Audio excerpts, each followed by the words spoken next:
నొప్పి మాయం, సర్జరీ దూరం, ఆపరేషన్ లేకుండా మోకాళ్ల నొప్పులకు ఆధునిక చికిత్స Prana pain clinic.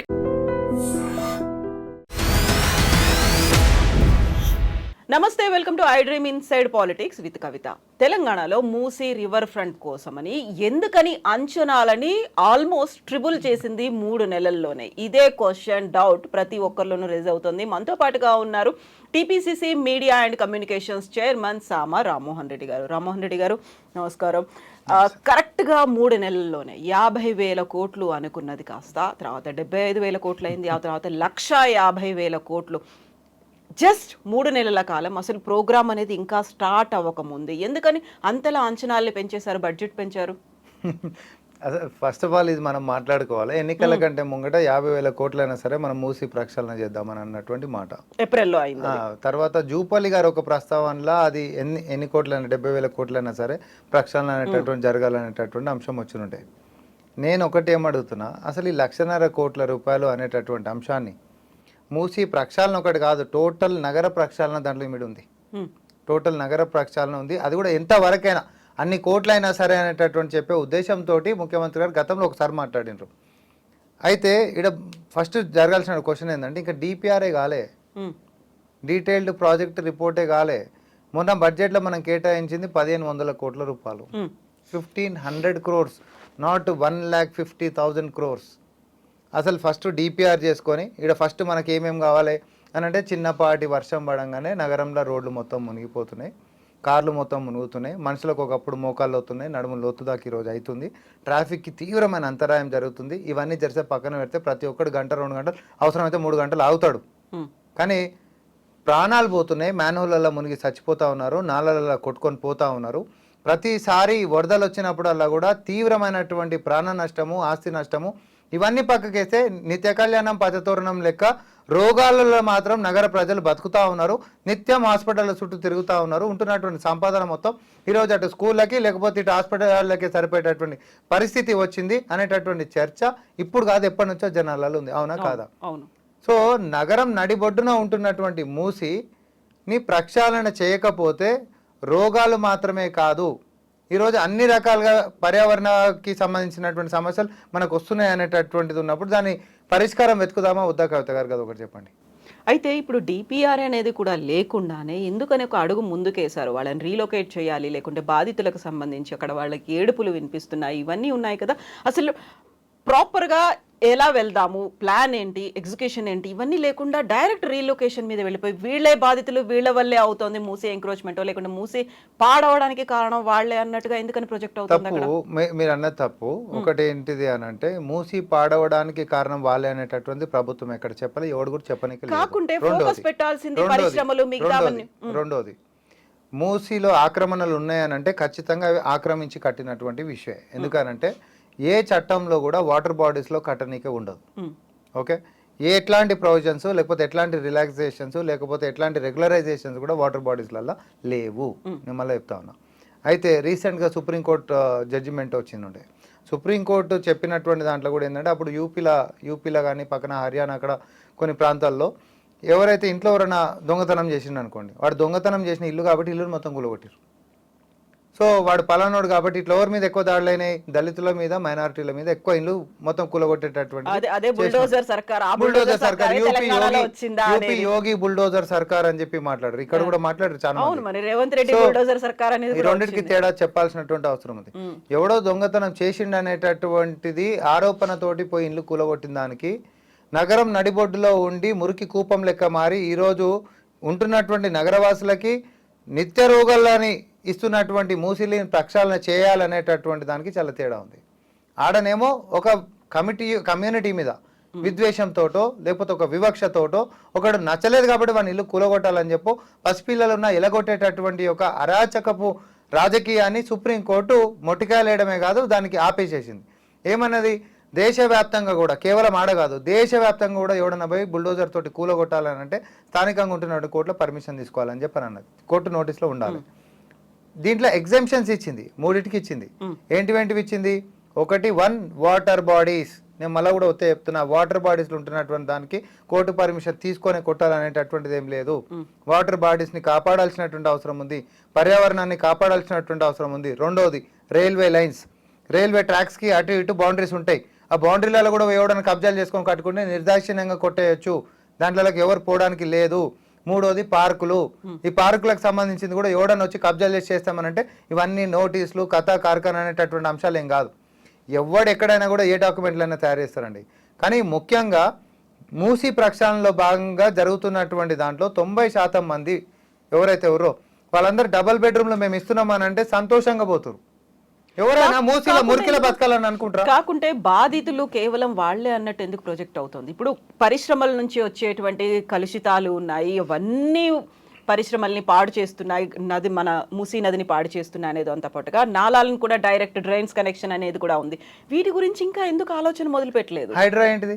Correct point కి వచ్చి హైడ్రా ఓన్లీ చెరువులకి అన్నారు, మూసీ కోసం అనేది మూసీ రివర్ ఫ్రంట్ అనేది ఉంది కదా. కాదు, నేను చెప్తా. హైడ్రా నాలాలు చెరువులకు సంబంధించి మాత్రమే ఉంది కదా. ఇప్పుడు ఎస్ఎన్డిపి అయినా ఎస్ఆర్డిఎఫ్పి అయినా ఇప్పుడు స్ట్రాటజిక్ రోడ్ డెవలప్మెంట్ ప్రోగ్రామ్ ఎట్లా ఇస్తారో స్ట్రాటజిక్ నాలా డెవలప్మెంట్ ప్రోగ్రామ్ అని ఇవన్నీ ఎప్పటిసందో మనకు వచ్చినాయి.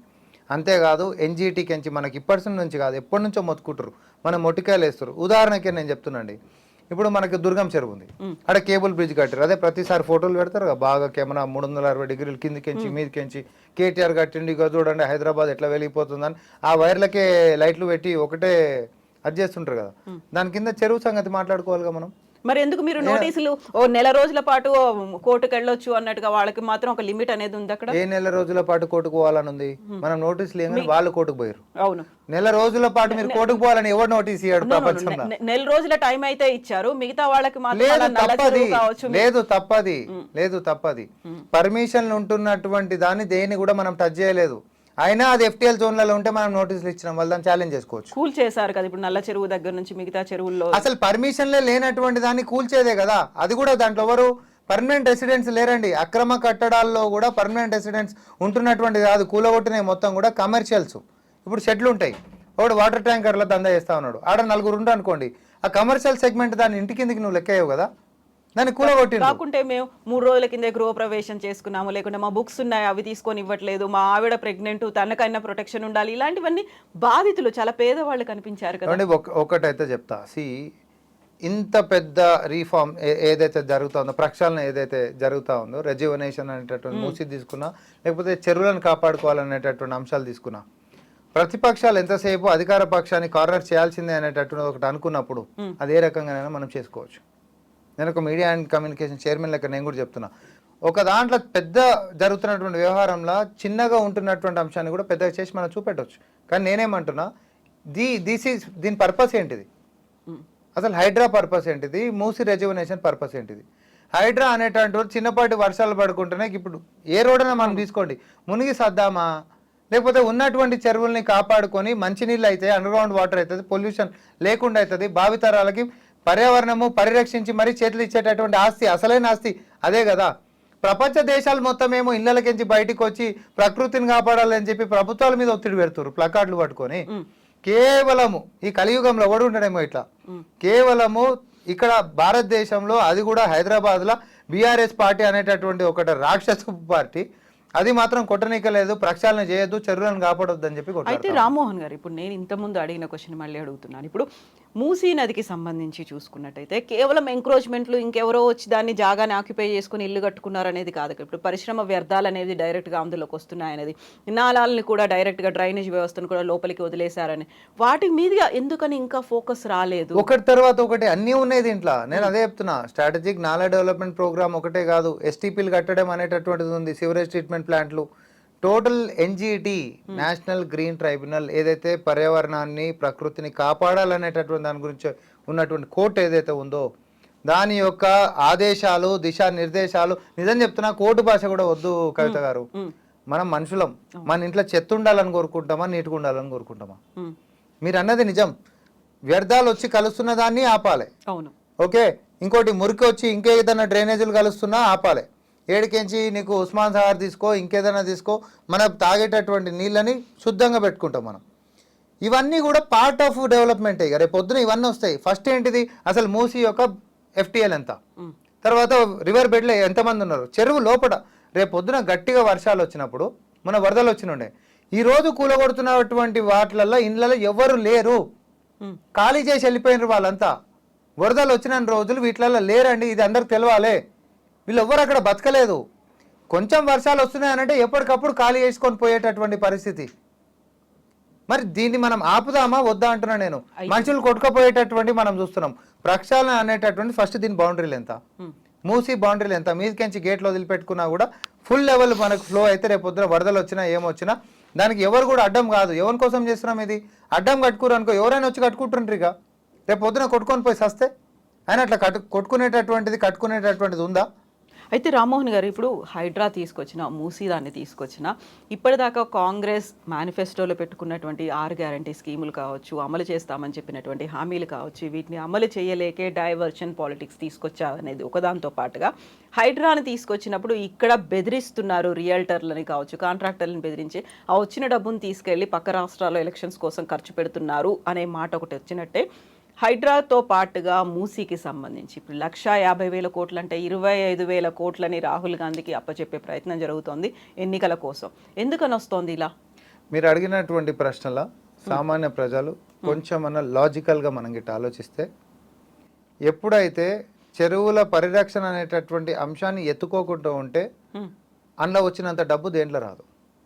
కానీ చెరువుల పరిరక్షణ కావాలి అని అంటే కబ్జాలు చేసిన వాళ్ళందరూ నిలగొట్టాలి. అంటే వాడికి పైసలు వచ్చేటటువంటి పనిని మనం ఆపుతున్నాం. ముఖ్యమంత్రి గారు తలుచుకొని just last time BRS party పోయి జేసీబీ ఇట్లా చూపించి కన్వెన్షన్ కాడ మళ్ళీ వచ్చేసారు కదా. అవి ఎన్ని వందల కోట్లు ఇచ్చిర్రా, 400 ఇచ్చిర్రా, 500 ఇచ్చిర్రా, వాళ్ళే ప్రెస్ మీట్లలో మాట్లాడారు. సో ఇప్పుడు మీకు రాలేదు కాబట్టి కూల్చేసిండ్రా? కాదు, రావాలనుకుంటే కూల్చకుండా ఉండేటోళ్ళం. మా ఉద్దేశము భవిష్యత్తు తరాల గురించి. బీఆర్ఎస్ పార్టీ ఉద్దేశము రానున్నటువంటి ఎన్నికల గురించి ఆలోచిస్తారు. కాంగ్రెస్ పార్టీ ఆలోచన రానున్నటువంటి తరాల గురించి, వాడు ఇచ్చేటటువంటి మూటల గురించి కాదు. వాడు ఇచ్చేటటువంటి మూటల గురించి అయితే ఈరోజు lake view, river view, water view అని చెప్పి పెద్ద పెద్ద యాడ్లు ఇచ్చేటటువంటి పెద్ద పెద్ద బడా బడా బిల్డర్లు ఎవడైతే కబ్జాలు చేసేటోడు ఉంటాడో వాళ్ళకించి పెద్ద ఎత్తున సొమ్ము వస్తుంది. ఆ సొమ్ము కాదు మనకు కావాల్సినటువంటిది, పిల్లలకు అసలైనటువంటి ఆస్తి ప్రకృతి, దాన్ని మనం ఇవ్వాలి.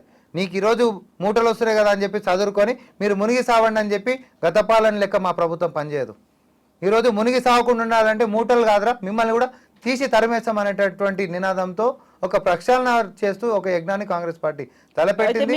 దాని ముందు రేవంత్ రెడ్డి గారు నడిపిస్తా ఉన్నారు. యజ్ఞం అనుకున్నప్పటికీ కూడా డైవర్షన్ పాలిటిక్స్ లేకుంటే అక్కడ పనులు అనేవి చేయలేకపోవడం వల్ల హైడ్రా అనే దానిలో లేకుంటే మూసీను ముందు పెట్టి పని నడిపిస్తున్నారు, కాలయాపన చేస్తున్నారు అనే మాటకి ఏం చెప్తారు? 2014, 2018 బీఆర్ఎస్ పార్టీ మేనిఫెస్టో తీసుకుందాం.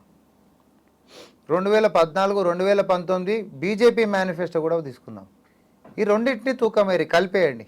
మాది ఒకసారి తూకమేరి, ఇది దీంట్లో ఏరి, ఇది దీంట్లో ఏరి.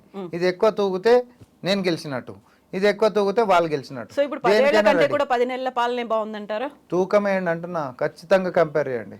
సో ఈ తూకమేసి వాళ్ళ ఫలితాన్ని చెప్పేటువంటి అవకాశం మరి కొద్ది రోజుల్లో రాబోతున్నట్టుంది 10 అసెంబ్లీ ఉప ఎన్నికలకు సంబంధించి. ఇప్పుడు ఎలాగో కోర్టు 4 వారాల గడువు పెట్టింది కాబట్టి, సో ఆ తూకమేసే ప్రక్రియలో భాగంగా ఎవరికి ఎటువైపు మొగ్గు చూపుతున్నారు అని, ఏవి ఎవరికి ఎటువైపు మొగ్గు చూపించినా ప్రజలు విఘ్నులు, ప్రజలు అంతా చూస్తూనే ఉంటారు కవిత గారు. ఎందుకంటే ఏ ప్రభుత్వం ఎట్లాంటి నిర్ణయాలు తీసుకుంటుంది, ఎట్లాంటి కఠినమైనటువంటి నిర్ణయాలు తీసుకుంటుంది. కొంతమంది ప్రజలతోటి ప్రతిపక్షాలు ప్రోత్సహిస్తే, ప్రతిపక్షాలు రెచ్చగొడితే, తిట్లు తినిపించుకున్నప్పటికీ కూడా ఫర్ గ్రేటర్ గుడ్ ఎవరు ముందుకు పోతా ఉన్నారు, చెప్పినటువంటి మాట మీద ఎవరు నిలబడతా ఉన్నారు, రాగానే 48 గంటలలో ఇచ్చినటువంటి ప్రమాణాలను ఎవరు నెరవేరుస్తూ ఉన్నారు, ఎవరు కాక్ అండ్ బుల్ స్టోరీ చెప్తా ఉన్నారు, లేకపోతే ఎవరు డైవర్టింగ్ పాలిటిక్స్ చేస్తూ ఉన్నారు, ఖచ్చితంగా ప్రజలకు ఇవన్నీ తెలుస్తాయి. ఉచిత రవాణా మనం ఇచ్చినామా, 200 యూనిట్ల ఉచిత విద్యుత్ మనం ఇస్తున్నామా, లేకపోతే 500కే సిలిండర్ మనం ఇస్తున్నామా, అంగన్వాడీల యొక్క పరిస్థితి రోజు ఏముంది, డ్వాక్రా మహిళల యొక్క పూర్వ వైభవం ఎట్లా సాధ్యమవుతుంది, లేకపోతే ప్రభుత్వ కొలువులు ఈరోజు పిల్లలకి ఎట్లా వస్తూ ఉన్నాయి, జాబ్ క్యాలెండర్లు ఎట్లా డిక్లేర్ అవుతూ ఉన్నాయి, ఏదైతే ఇరిగేషన్ ప్రాజెక్టులు గత 10 సంవత్సరాల నుంచి మొండిపడిపోయినాయో అవి ఈరోజు పూర్వ వైభవానికి ఎట్లా తీసుకొని వస్తూ ఉన్నాము. ప్రక్షాళన అనేటటువంటిది తెలంగాణలో కేవలం ఉద్యోగం అంటే ప్రభుత్వ ఉద్యోగమే కాదు, ప్రైవేట్ ఉద్యోగాల్లో కూడా మన తెలంగాణ బిడ్డలు నిష్ణాతులు కావాలనేటటువంటిది, నైపుణ్య రంగంలో రాణించాలనేటటువంటి ఉద్దేశంతో యంగ్ ఇండియా స్కిల్ యూనివర్సిటీ అయినా, లేకపోతే ఉంటున్నటువంటి ఐటీఐకి సంబంధించినటువంటి టాటాతో కలిసినటువంటి ఒప్పందాలైనా 1000 కోట్ల రూపాయలు పెట్టి ఎవరి కోసం చేస్తారో ప్రజలు బాగా ఆలోచిస్తారు రామ్మోహన్ రెడ్డి కంటే. ప్రజలు చాలా బాగా ఆలోచిస్తారు. ఇంకొక పాయింట్ కూడా నేను యాడ్ చేస్తా. మనం కొన్ని విజువల్స్ మనం చూస్తున్నామండి. హైడ్రాకి సంబంధించి బీఆర్ఎస్ పార్టీ కానీ ఎవరికైనా మీకైనా రీచ్ అయింది, నాకైనా రీచ్ అయింది. ఒక చిన్న పిల్లని పోయి అడుగుతారు, ఎవరు కూల కొట్టిరమ్మా నీది అని అంటే 5 year కిడ్ని అడుగుతారు పోయి. ఎవరు కూల కొట్టిరమ్మా నీది అని అంటే రేవంత్ రెడ్డి కూల కొట్టిండు అని చెప్తారు. మనందరికి హార్ట్ టచింగ్ అనిపిస్తుంది. What is this, what's happening? నిజమే కదా. హైడ్రా నేను చెప్తాను ఏందమ్మా ఎందుకనంటే మా డాడీ నాకు డీమార్ట్లో వాటర్ బాటిల్ కొనిపించిండు, తర్వాత నా బుక్ కూడా ఆడుండే, మాకు టైం ఇవ్వలేదు, కూలగొట్టిరు అని అన్నాడు. సరే అదొక కమర్షియల్కి సంబంధించినటువంటి అంశము, దాని బ్యాక్గ్రౌండ్లో కూడా నేను పోయా. జస్ట్ ఒక అవుటర్ కాంటెక్స్లో మనం చూసుకుందాం అంటున్నప్పుడు ఆ పసి పిల్లకి 5 సంవత్సరాల పిల్లకి నువ్వు క్వశ్చన్లు చెప్పి ఆన్సర్లు చెప్పి చేయాల్సినటువంటి అవసరం లేదు. కానీ చెప్పారు కదా ఎవరు కూలగొట్టిరమ్మా అంటే రేవంత్ రెడ్డి కూలగొట్టిండు అని చెప్పి అనిపించారు కదా. ఆ రేవంత్ రెడ్డి ఎందుకు కూలగొట్టిండో రామ్మోహన్ రెడ్డి చెప్తాడు. ఎందుకనంటే పోయిన సంవత్సరము మౌనిక అనే ఒక 9 సంవత్సరాల పిల్ల నాలాల కొట్టుకుపోయి చచ్చిపోయింది. అంతకంటే ముందు కూడా పిల్లలు చచ్చిపోతారు, పిల్లలు కాదు పెద్దోళ్ళు చచ్చిపోతారు, మహిళలు చచ్చిపోతారు, యువకులు కూడా చచ్చిపోతారు. బండి మీద పోకుండా మానవుల ముని బండితో పాటు కొట్టుకుపోయినటువంటి దుస్థితిలో మనం ప్రతి సంవత్సరం మాట్లాడుకుంటున్నాం. ప్రతి సంవత్సరం డీమార్ట్లో కొనుక్కున్న వాటర్ బాటిల్ పోతే మళ్ళీ డీమార్ట్కి పోతే వాటర్ బాటిల్ వస్తుంది. లేకపోతే బుక్ ఆడ గోడ కింద పడితే ఆ బుక్ తెచ్చుకోవచ్చు, కాదంటే కొత్త బుక్ తెచ్చుకోవచ్చు. కానీ పోయినటువంటి మౌనిక ప్రాణాన్ని ఎట్లా తెస్తావు? అక్రమ కట్టడాలతోటి చెరువులని కబ్జా చేయడంతో అవి నీళ్లు పోయేటటువంటి జాగా లేక కాలనీలు మునిగిపోతుంటే, నాలాలు పొంగి పొర్లుతుంటే, మనుషులు పడి సస్తుంటే, ఇంకొక ఇంట్లో ప్రాణం పోవద్దు అనేటటువంటి ఒక సంకల్పంతో ఒక నాయకుడు నిర్ణయాన్ని తీసుకున్నా మేము కూడా చెప్తున్నాము. 100% చేస్తారు. 10 మంది శాపనార్థాలు పెడితే 1 కోటి మంది ఆశీర్వదిస్తారు ఇట్లాంటి పనులని. ఎవరి కోసం చేస్తుండు? ఆయనకు ఆస్తిపాస్తులు ఏమైనా వస్తాయా? మీరు చెప్పినట్టు కబ్జాలు చేసే పైసలు వస్తాయి, కబ్జాదారులను అడికించి తీసేస్తే పైసలు రావండి. నేను ఇంకోటి కూడా చెప్తున్నాను, రేవంత్ రెడ్డి గారి పరిస్థితి ఈరోజు ఎట్లుందో. 1,00,000 కోట్లు తిన్నటువంటి ఏదైతే కొండనంట శిల్పమై తర్వాత పూజలు ఎట్లా అందుకుంటుందో ఈరోజు సుత్తిపోట్లు తింటా ఉన్నాడు ఆయన. కానీ రేపు పొద్దున శిల్పమై నిలబడతాడు ఖచ్చితంగా. ఆయన అభిమానించేటటువంటి రోజులు వస్తాయి, మనందరం చూస్తాం. అబ్బా ఇట్లాంటి పనుల కోసం ఆయన ఆలోచన చేసిండు అనేటటువంటి మనకు తెలుస్తుంది. Thank you so much. మనం మాట్లాడుకున్నట్టుగా ఉప ఎన్నికలకు సంబంధించి కూడా ఏమవుతుందా బేరీజు వేసుకుంటారా, తరాజులో ప్రజల దగ్గర అయితే ఉంది కాబట్టి ఎవరి వైపు మొగ్గు చూపుతారు చూద్దాం, మళ్ళీ మాట్లాడుకుందాం. థ్యాంక్ యూ సో మచ్ అండి.